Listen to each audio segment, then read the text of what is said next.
12 of 15K plus random movie reviews, the podcast where we take a random movie from Metacritic's all-time movie list. This is Colin. This is Niall.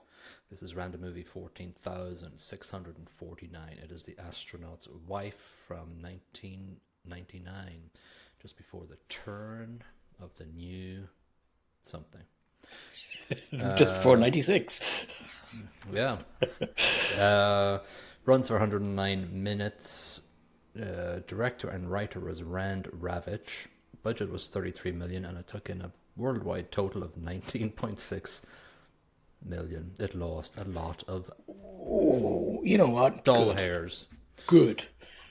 Well, absolutely good. Mr. Ravich did not direct ever again.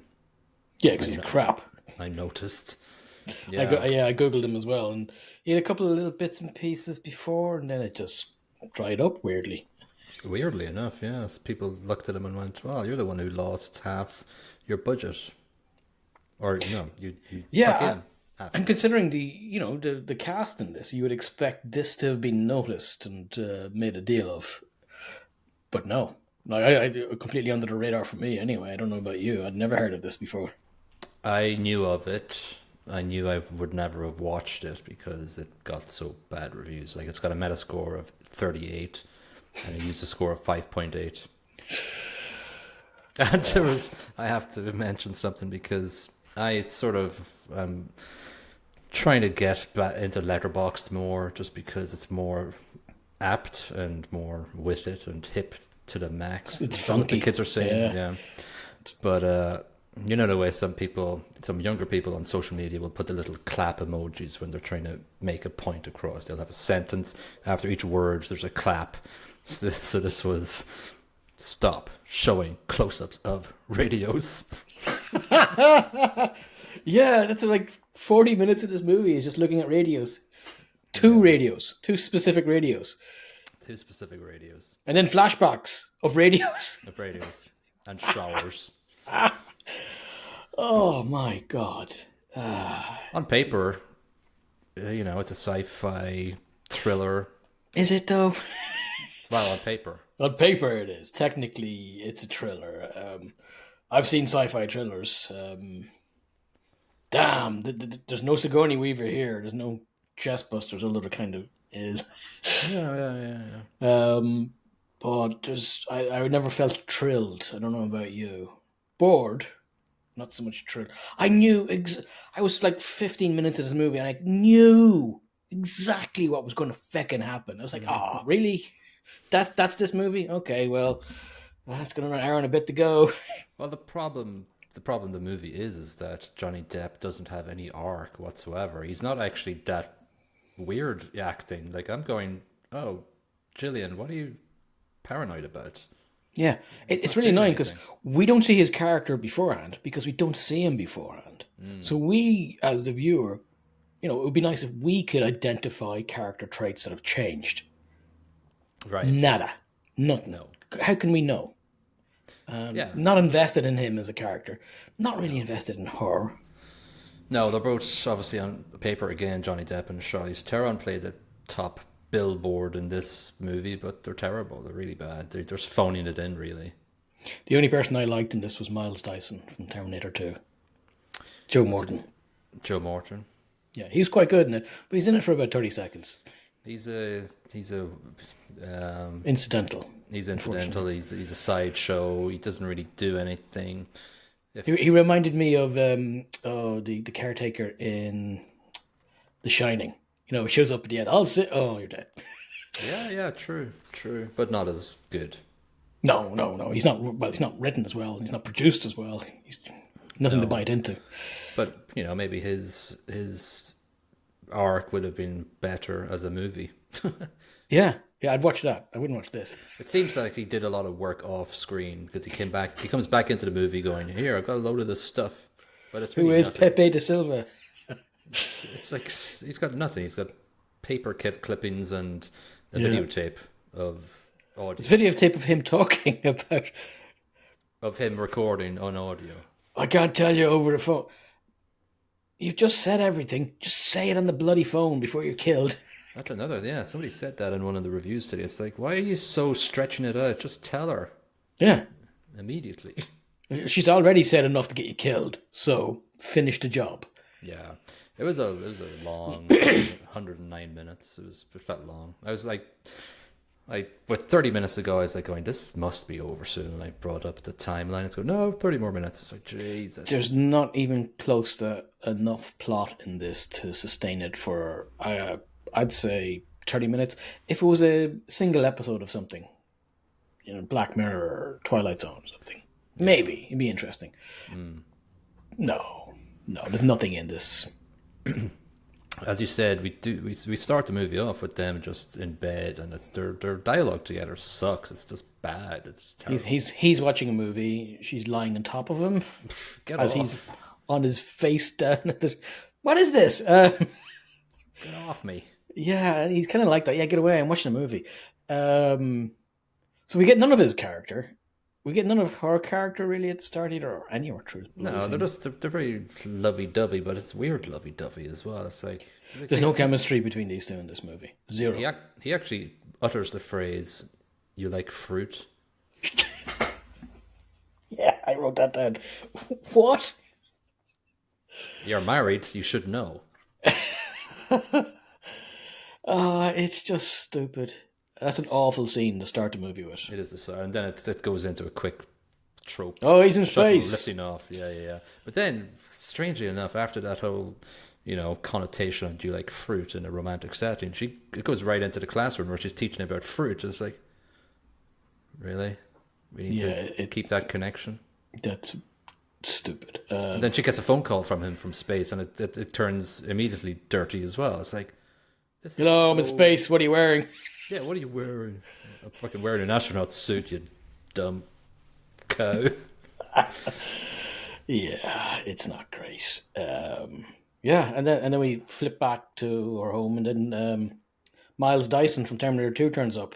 It's a little chip. No, wait. Well, she's talking to his sister first. Yeah. Sorry, yes, Nan. Nan, who's in Veep. She plays... She's way better in Veep than she is in this bloody thing. Yeah, she's good in Veep. Yeah, she's pretty 2D in this. She's got a nothing part in this. She's there to get killed, effectively. There's a lot of weird cuts in this movie too. I think I just wrote down there's weird cuts when what's his name? Sherman Reese, sorry. Yeah, Spencer is Johnny Depp. Jillian is Charlize Theron. Joe Morton plays Sherman Reese from NASA. And Clea Duvall plays Nan, her sister. And we need to know, like, Nick Cassavetes plays Captain Alex Streck, who's up in space with Spencer. And his I haven't wife, written down as Shrek for some reason. his wife is Mrs. Shrek. Murphy, Natalie Streck, who comes to play a little bit of a part, but, it doesn't really matter. So something's going wrong. Terrible news. He's dead. The two of them are out of contact for 2 minutes. What does that mean? Well, that's the thing. So she meets up with Mrs. Streck, and she's like going, "He's dead. I know they are." And then Sherman comes in going, "Oh no, the head of the NASA director, Gary Groves, is a terrible actor. He was really bad. Shocking. He was very wooden." He comes in and goes, "Oh, they're alive." But that's the annoying effing part. It's been 2 minutes without contact, right? And they picked them up immediately with the shuttle. So by the time they're at NASA HQ, they already know they're alive. They've known for, half an hour at least. Why not just tell them straight away? Yeah, yeah, and also, like, they make a big deal of this 2 minutes alone. It's like they've got oxygen. They're fine. Yeah, if you're concerned about being alone for 2 minutes, don't go to space. Yeah, but the wives are like going, "They're alone for 2 minutes. What were they doing up there? You left them alone." It's stupid. And then it's really, really fast. It's like, okay, let's turn on the TV and you can see them landing. It's like, how did this happen all of a sudden? They're just landing straight away. Yeah, I'll turn on the TV. You can watch this. You'll be okay then. Okay. You don't get down from space instantaneously. You know that. So it was silly. Anyway, he's Johnny. They're both. Well, actually, it's weird because you're listening to the commentary of them piloting in the shuttle. The next thing you know, they're both in a coma. It's like, oh. Well, they weren't piloting. I don't think. I think it's not really like it wasn't a 2-man crew. It's not elaborated on. It should be because you have to fill in the blanks yourself. Because I it is guess. kind of hard to land a That shot was when you're in a coma. unconscious. Yeah, two of them are in a coma. I love the way the doctor says. Shrek's toast. Well, Shrek is toast, but I love the doctor says about Spencer. He says, as far as we can tell, he has no brain damage. I just like the way it's stated. As far as we can tell. Well, you should know. Tell me. Is he normally this stupid? Is he dumb? Yes. Oh, Christ. It's rubbish. And then in the background, you can hear the other doctor chatting to Shrek's wife.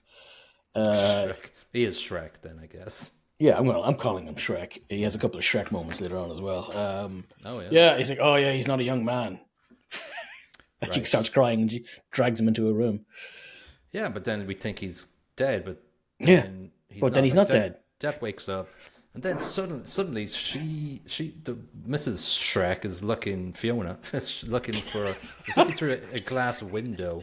Donkey! Yeah. Yeah, the director's the donkey. He is She's looking through this glass window at Mr. Shrek, and then he suddenly goes nuts and Spencer! What the fuck is that? yeah, exactly. And it was just stupid. And then they turn up behind him, and it's like they're looking through a window at a medical procedure. It's like weird. It's just And the room is stupid, and then to turn the light in the room up to painful levels of brightness to intubate him. Yeah. What is that? I don't know what's going on. Yeah, it's stupid. That's all stupid. Anyway, But Shrek doesn't die right now. Not yet. no, he's not. He doesn't die. The wives are talking after this. It's sort of it kind of like jumps ahead. Oh, but Shrek never talks about being alone in space. Does Spencer ever talk about being alone in space? No. Like it's a stupid conversation. Yeah. They were knocked unconscious, by the way, ladies. I think that was the kind of point of it, wasn't it? So they're not going to talk about being unconscious. It's weird. What did you do when you're unconscious? Well, I read a book, played some Nintendo Switch. It was black. Black. Like I heard. Yeah. The clams, the caves, and the clams. Johnny's getting a job in NYC. Spencer's getting a job in NYC. He hates NYC. NASA boy, we see him looking at them. Just funnily enough, just Reese. weirdly. Yeah, Reese. he keeps looking at them like, He's I'm paranoid from the suspicious of you. start. Yeah, he's suspicious from the start. I was annoyed straight away, though, with the concept of, I'm going to get an aeronautical engineering job, so I'll move to New York City for it. Because weird. that's where we do aeronauticals. Okay, cool, yeah, why not? Yeah. No, none of it made sense at all. There's a leaving party, and even the karaoke scene is just lame. Oh, lame. God. It's really badly cinematography too. Really bad camera shots, camera editing. Just a bad. Even zooming out party. at the end where he keels over dead, it zooms up into space. That annoyed me because it doesn't go very far. Why not go a bit higher, you lazy bastard? Couldn't. The ceiling was too low. But yeah, there's lame karaoke, and like Charlize, Mrs. Spencer is sort of.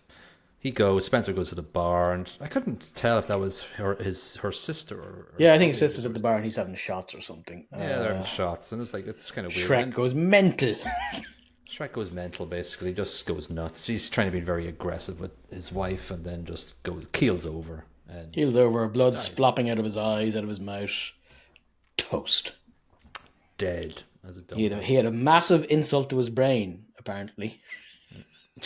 According to his doctor in the next scene, where for some reason Spencer and his wife are also like, that's goddamn stupid. Why?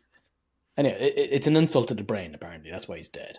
Before I get ahead of myself, I just hated the fact that Johnny Depp and Charlize Theron have the same haircut. It just annoyed me so much. Yes, it drives me insane as well. Like, straight off, Depp with bleached blonde hair is stupid. And then his wife with the identical haircut, it's stupid squared. What's the point? And his accent. Sorry, I have to mention a stupid accent. Johnny Depp is an American man. He should be able to, do an American accent. He sounds like somebody from Europe trying to put on a deep South American accent and failing miserably. I couldn't even tell. It was just nondescript for me. It's awful. No, just no. Whatever you're doing, Depp, don't do it. Yeah. Uh, yeah, so I love the way I love the way when Shrek keels over, NASA Boy is there and he just turns off the music. That was his job. Yoink. Everybody That's what I paid for. staring. That's the first time that Mrs. Spencer stares at a dead body, and then the second time comes up in this next scene where they're at the Shrek's wake. Talks to Mrs. Spencer, and she's like going, "Oh, they talk to him every night, Jillian." And then looks over at the radio, and then she says, "He's hiding inside me." I didn't. Then we have the whole, yeah, exactly. Then we have the she goes back out there and she's sleeping, and she goes back out there and she does the whole, the lights dim, and a girl screams, and then Charlize Theron has to do the glass drop trope. No. Yeah, what's that about? Somebody's screaming, "I think I'll drop my glass." So she runs in, and Mrs. Shrek is with the radio. She's trying to tune into Radio 2. In the shower. Radio death, for sure. She's dead. She killed herself. Yeah. The fascination with radios in this, like, I understand the radio is they're supposed to be listening to their space friends or something on the radio, like on AM. How's it going on Earth? What are you doing? Get any good service? Just a call out to all my friends on Earth. Hey! Atlantic 252. It's freaking stupid. It's a little stupid. Oh, yes, it's very stupid. Anyway, she kills herself with a radio in the shower. And that's, you know what annoys me in that scene? She is obviously, she runs into the bathroom and just stops and is horrified. And then Johnny Depp comes in and they just hug. As she frazzles in the shower, they hug each other in the bathroom as she gets frazzled still. Why not? I don't know what you can do, but don't. Why hug? How about that's probably not what would happen? Yeah. The fuse box would trip. You wouldn't be frying there for a week, probably. I don't know much about American fuse boxes, but I do know from owning a house that ain't gonna happen. I have tried it a couple of times with a radio in the shower. Hasn't worked out for you. No, I haven't managed to fry myself just yet. You have to see how strong your beams are. Try another method. with the radio. Yes, just hang the radio. Yeah, no, it's stupid. But I'm sorry, I shouldn't even be bothered trying to find fault in its logic. There is sod all logic to this movie. Yeah. All right, we get through a weird. They move to New York, and basically they have this weird sort of sexual scene where he basically is a bit violent with her, and yeah, it's not great. It's weird, and it's just not terrible. Nice to watch. None of it's good. There's no chemistry either. Anyway, she's drunk as well. Yeah, but there's no thriller bit. There's no. Like, he's acting weird, but then I've got nothing to gauge it against. Nothing to gauge it against, and okay, that's it. That's his one shitty thing that he does in the movie. The rest of the movie, he's just a dude. Until the end. Until the very end, like the last, 10 minutes or so. We don't get enough to be frightened by him at all. No, he's a dude. And that's it. Which is kind of annoying. We need something. The director tries in his ham-fisted way then in the next scene where her sister's on the phone and she alludes that she had a mental issue before. Oh, if it gets like it did before, get some help. Yeah, but it's so undeveloped. You know, it's a throwaway for words. Like it's useless. It's useless. It doesn't mean anything to me. Yeah. And I can't hang my hat on that. No, we need a little bit of exposition. Something. You know, I'm not a big fan of long, drawn-out exposition, but we need something to develop, like the two lads in space, just being there straight away at the start of the movie. I need some background. I'm sorry. I need character development. I need an arc. Something. You prick. Yeah, and actually show us something from up there. Like they do flash back to it later on, but it's all very blurry and bullshitty. It's awful CGI. That's what it Yeah, is. it's really bad. They probably spent half their budget on that. They said they didn't recoup it anyway. There's two scenes, one after the other, that I really just thought was the director going, let me do this because it looks cool. He pans over a toilet cubicle into the pregnancy tests positive thing. And then the next scene, for some strange reasons, is standing in the middle of a school corridor while all the kids are sped up fast around her. And then it slows down and she walks away.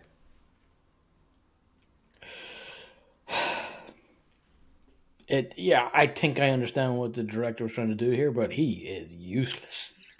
Bad. This is terrible. Anyway, they have dinner at the McLarens. It's boring. She tells him that she's pregnant. She's a terrible line in this scene. It wrecks my head when the other couple go off to look at the dinner or something. Yes. She says, I can't understand, or what are you talking about? This weird mumbo jumbo. And I was listening to going, that's just basic, super simple engineering terms. That makes kind of sense. That's not weird for an aeronautical engineer to say some of this stuff. Yeah, it makes a lot of sense. Yeah, they were talking about the plane they were going to build, I think, at this point. I didn't write notes about this, but it was like, we're going to make a plane that makes a signal. Turns off electronics. Exactly. An EM pulse. Yeah. Pulse. It's not really that. It's not rocket science. No, it's aeronautical. That would be aerospace. Aerospace. That would be an aeronautical man or matter. It's just shockingly bad, this scene. It annoys me.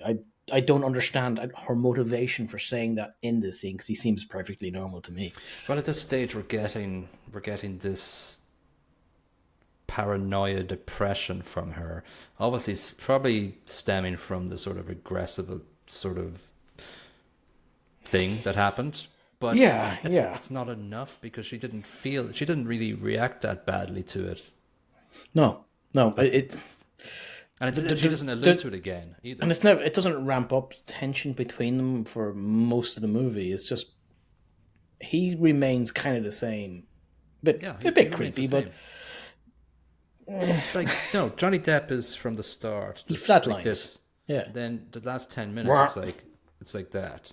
She is just flatline, and then she just, I don't know, she goes down because it gets so boring.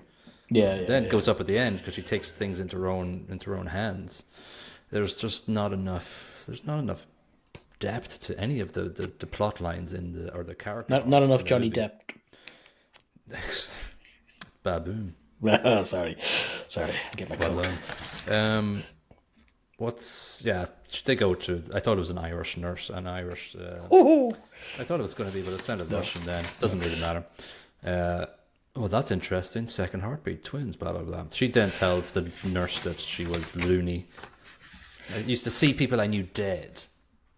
And that doesn't even come into play, ever. Right? I see dead people. When? Not all the time. You. Stab. Yay! Movie over. Yeah. The next scene, they try to get a bit of thriller going, where she goes to the fridge and squirts some cream into her face. And she's dancing. She dances over the fridge. Cream. Fridge door slam. Oh no, it's Johnny Depp. Trope. It's rubbish. Absolute trope. Okay, but then they're all lovey-dovey and happy out, and what's going on? This so from between the nurse scene and the fridge trope jump scare, there's a couple of scenes that are weird as well, and I need to just mention them. She has a nightmare of herself in the shower. Oh and Johnny's just staring at her in bed. Whatever. That's not okay. It's a little bit freaky, but he's just staring at her. That's fine. He says, "Oh, I know what you want." And gives her a sponge bath, and then she's just like, "Am I dreaming, Spencer?" It's like, sure, why not? Yeah, you are. Back sleep. But then she has a mother of twins meeting, and she's just not having it, and it's just like we get like 10 seconds of that, and it's like, okay, do we need that? That scene doesn't produce anything. She doesn't say anything, and If she's going to feel excluded from the meeting and different from the other mothers, expand on that. Give us something to work with, but you give us nothing. Her mouth stays shut. And now, but you're right now, though, because all her sort of depressive feelings and maybe a little bit of paranoia comes to a dead end because after her dancing, she's really happy with him. Yeah. And they have that horrible dialogue again. I love the belly. That's said in this moment. And like she's dancing around happy, and then they go and dance with more fruit, I guess. Yeah, in terms of an arc, it's just like... We do now get the NASA boy in the baby store, looking a bit rough, got a bit of stubble on, touches her belly. Yeah, don't do that, buddy. No. That's freaky. She's like going, listen. He's like going, listen, something's weird going on. His signature's not the same as it was. As if an alien in your body would change your signature just a little bit. As you know, it's similar. You know, it's one of the first things that a NASA engineer will check when you come back from space is your signature. Put your fucking John Hancock. I want to know if you're an alien. Sign your bloody signature. Oh, you didn't do cursive. You're a fucking alien. What's really annoying is he's like, it's mostly the same. Right. That's what he says. Yeah, it's basically the same, but tiny bit different. So you mean he wrote it twice? Like a normal human is not identical. Yeah. Well done. Some sleuthing there, Mr. Dyson. Terrible, terrible production choice here as he sort of gets into the nitty-gritty of the details. The camera just rotates around them and cuts it's to awful. their faces. It's really yeah, they're into basically in a ball pen or a bouncy play area. Something. Kids are running around the place. Why? It was a weird choice. It's just constantly rotating, and he tells her that Mrs.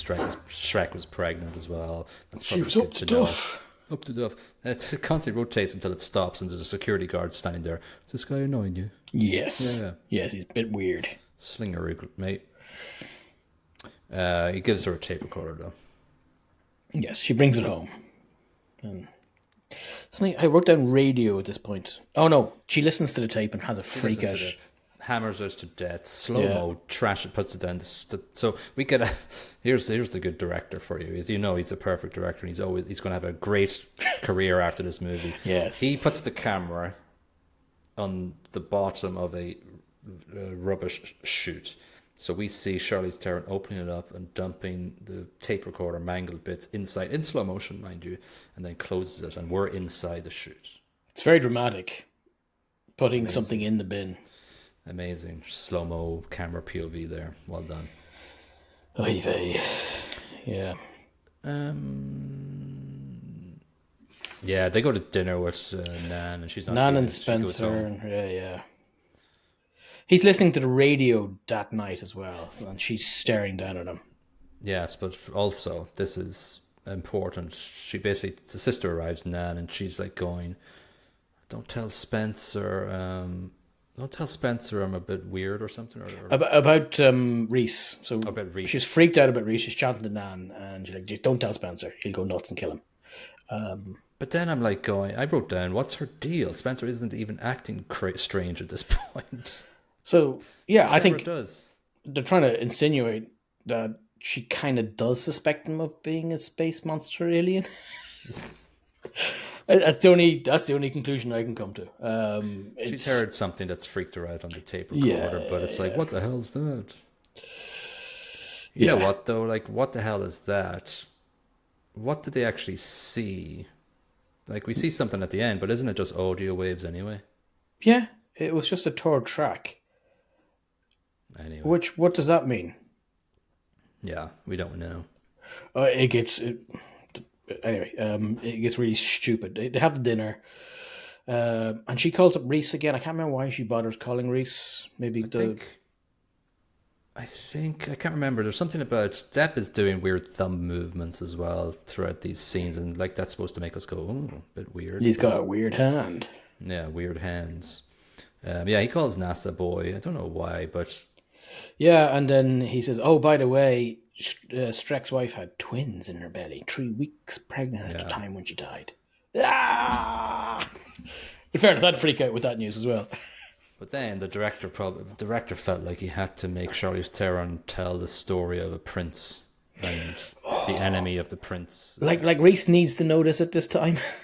After she tells the story, Reese just completely ignores the fact about the story and just says, "Meet me right now." He doesn't go like, "That was a lovely story." He just goes, "Meet me right now." I agree with Reese. He's like, yeah. What? I'm telling you something serious here. You're telling me fairy tales. So meets with Reese, but boom, bash, Spencer turns up, and there's like angles and perspectives in play here that don't make any sense because he would have just seen her. Yeah, he would have seen her. Left the suitcase. But obviously, Yoink. He did know she was there. Yeah, because he's got the Wi-Fi. To explain the entire movie, at this stage, we don't know as viewers if Johnny Depp is just normal and she's insane, or he is in fact an alien. He is an alien, and he has been infected by some audio transmission. Yes, and it sends a Wi-Fi signal to the fetuses in her belly. Yes. And it's like a GPS tracking system. It's impressive. Find my wife. My wife, yeah. So he knows where she's going at all times, and yeah. It's... Oh. But here's the deal.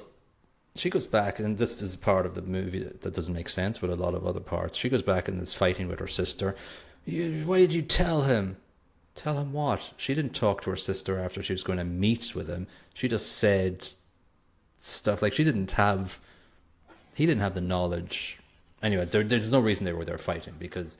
Yeah, there was absolutely no way she would have been able to tell her that she's meeting with Reese because she's not privy to that information. So that's stupid. So then blaming the sister for getting Reese nabbed doesn't make any sense. Right. It's a massive plot hole. Not that we need any more. Yeah. Reese leaves a key for her to go to storage, and she finds his little detective place in a VHS cassette. 1999, still doing VHSs. Just shows you. And he gives nothing new in this other than saying he's been reprogrammed like a VHS tape. Before that, he tries to do a scare thing when the lights go off in the storage unit, and then she's like, she knows nothing's going to happen, and she's going to bump into somebody that's not Spencer, and that's exactly what happens. But yeah, she plays the VHS player, and he's going, "Hello, I'm dead if you're watching this. Here, listen to this. It's the same thing you listen to." You've already given you this noise. By the way, this noise is my suspicion here is that it's reprogrammed your husband. Yeah. It's static, not from Earth. So definitely he's a space alien because of that. Right? Also, there's planes that he's making, and he wants twin computers to fly the planes, and that's why you have twins. And there's bathtub flashbacks here as well, where she's playing all this. Such a stupid reach. What? And Johnny comes back now at this point, and the VHS is in the player, and it's all tense. "Oh, I've got you a VHS to watch. Let's watch a movie now." It's the same movie they were watching at the start of the movie. Yeah, some black and white garbage. Yeah. Everything's going to be just fine. "Why are you building that plane?" she asks. Yeah, if she's trying to be subtle, it's not great. Johnny's eyes go nuts when she closes them. He's dreaming. REM sleep. He's contacting. He's uploading. He's getting a new firmware update. Yeah. Anyway, stupido. She goes to Mrs. McLaren for some baby killing pills. Yes. And she has this sort of moment of horrendousness in the bathroom, saying, "I can't do it." She's arguing with herself whether or not she's going mental. It's all in her head. Yeah. And taking the pills just because she's having a bit of a nervous breakdown. This is bad. But then the babies kick off some sort of Wi-Fi upload to her brain and make her keel over. Meanwhile, the GPS is informed to Mr. Depp that he needs to get there pronto. So, he comes in and slaps her. Then she walks a bit and then falls down the stairs. Yep. Goes to the hospital. Johnny's bedside manner is a bit passive aggressive. I'm alive in you now. Okie Pretty much. dokie. That's great. Can we have a divorce? Nan arrives and then she says the same thing that Mrs. Shrek said. He's hiding inside me. Nabs is confused. Johnny brings a big rose at some point. So me shit. We're gonna be strong. I live here. We're one. Yeah, we're one. So right now, but at this point, even he's aggressive, but he's not like I'm an alien aggressive. He's just weird. It's subdued shit. She has a nightmare of Nan being killed by Johnny, and it's probably true. We never really find out. So she goes home, and he follows her. Do we? Yeah, he has a bite mark. He has along blood on there his thing. where she bit him in his dream. Her body's not there when she goes home. No. But a few seconds later, she goes, "You killed my sister, you prick." And he's like, "Yeah, I did."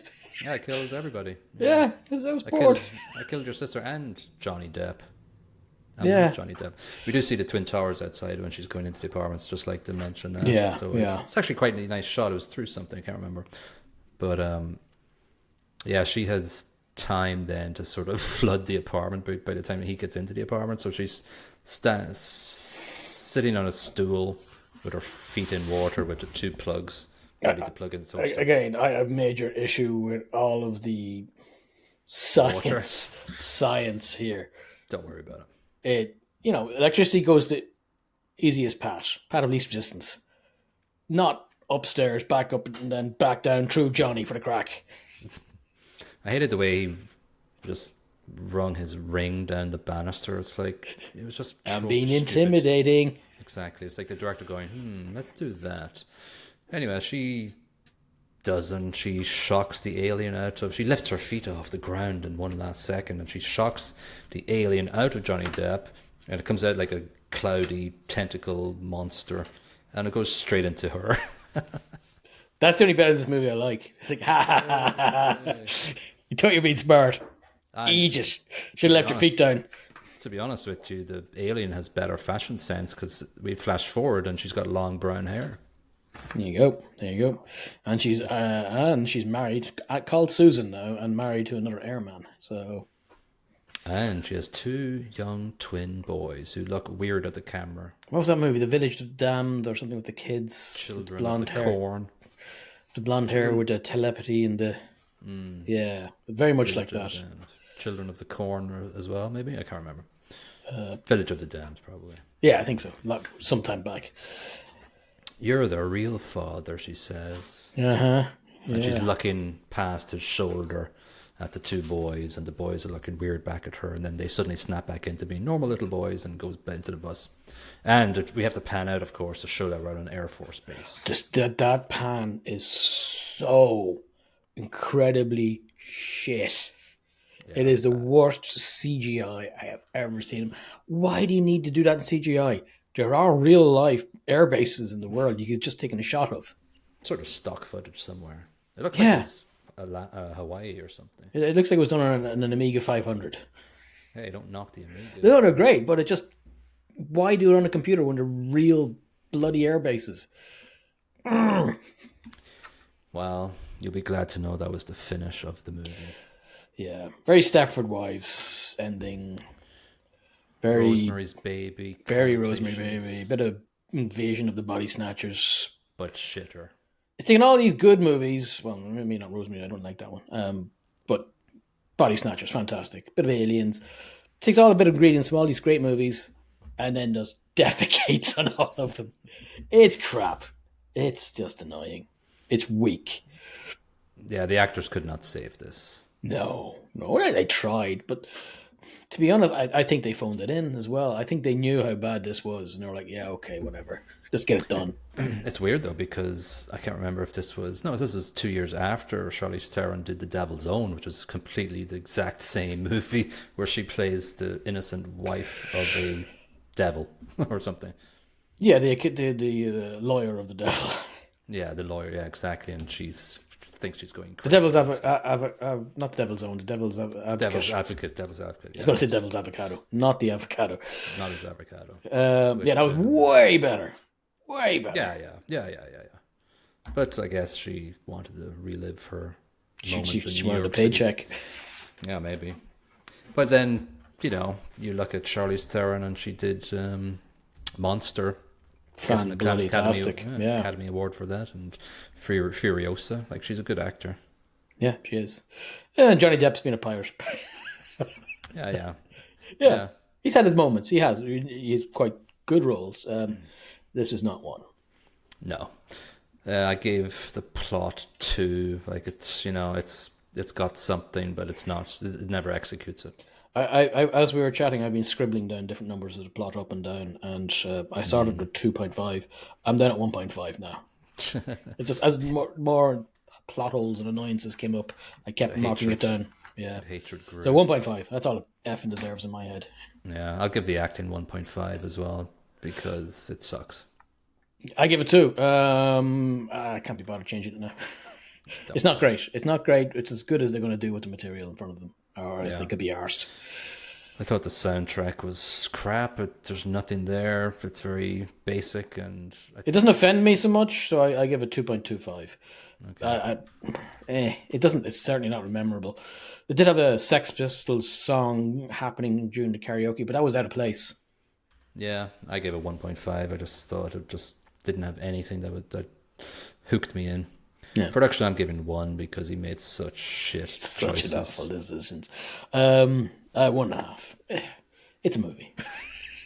It is a movie, but it's just a lot of decisions he made just annoyed me. They're not even interesting decisions. They're just him trying something because he doesn't really know what he's doing. Yeah. Like that toilet thing. That's just stupid. And then the bin shot. And going around in a circle just to convey some chaos. And then the rubbish CGI that does nothing for the movie. Yeah, it's awful. Yeah. Kevin Maynard and Mr. Showbiz gave it 20. He said, Houston, we have a problem. It's called The Astronaut's Wife. And it's an utterly predictable rip-off of classic 60s and 70s exercises in paranoia, from Rosary's Baby to The Parallax View. Oh! Which we hated too. Yes. Which is not a classic, I don't think. You shouldn't try to rip off The Parallax View. No. Mick LaSalle in San Francisco Chronicle gave it 75, actually. He says, it's scary, it's well acted, it's filmed with a degree of flash and elegance. Scary? Were you ever scared in this movie? I was never. Other than bored, that was the only feeling I had for the vast majority. Annoyed as well, I suppose. Apart from that, no fear. Most people are complaining about it. Phoebe Flowers gave it 25. They said Theron and Depp give lazy, almost irrelevant performances, resolutely unmoving. Yep. I agree. Well, should we electrocute ourselves out of this episode? Let's grab those radios and jump into the shower. Let's do that. All right, let's randomly roll for episode 113 to see what we're going to get. And we are getting episode 1718, which is Living from 2022. This is with Bill Nighy. Its summary is an ordinary... the summary is just perfect for us. We're going to use this as our Bible. Summary: an ordinary man, Bill Nighy, reduced by years of oppressive office routine to a shadow existence, makes a supreme effort to turn his dull life into something wonderful. Grumpy old man tries to do something at the end. Exactly.